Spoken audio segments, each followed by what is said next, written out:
course, women and children, they are a so-called highly vulnerable group. So if women and children flee their countries, they are in danger not only at home but even during the journey from their countries of origin to Europe. The bigger threat is sexual exploitation and forced sex, or even so-called survival sex, which is a danger not only for women but unfortunately is a threat for children as well. We have received many testimonies in the last couple of months that smugglers forced women and children to have sex with them instead of paying them. Of course, not because they didn't need money, but this was mostly when those people, children or women, ran out of their money.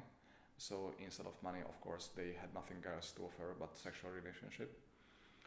And of course, there are some groups which are even more vulnerable. For example, single women when they travel without families, without relatives, because there is no one basically to protect them. And this is the same for unaccompanied children, because in many cases children flee without their parents, without their families, alone.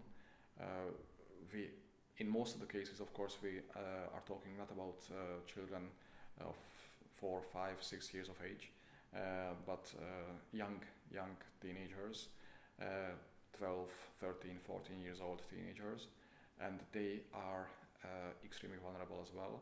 Just like women and children are vulnerable to human traffickers. People are sold to prostitutes, people are sold to being slaves, or even worse, when these human organ traffickers are looking for victims. So these vulnerable groups are really in a very serious danger, and we try to identify all these vulnerable groups, not only women and children, but people with disabilities, elderly people with disabilities, like people in wheelchairs, with crutches.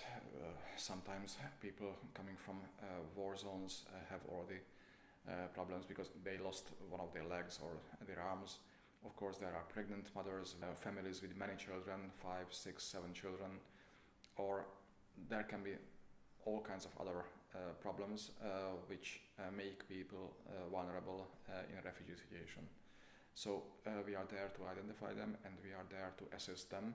We want to assist all the refugees, but our priority is these vulnerable groups.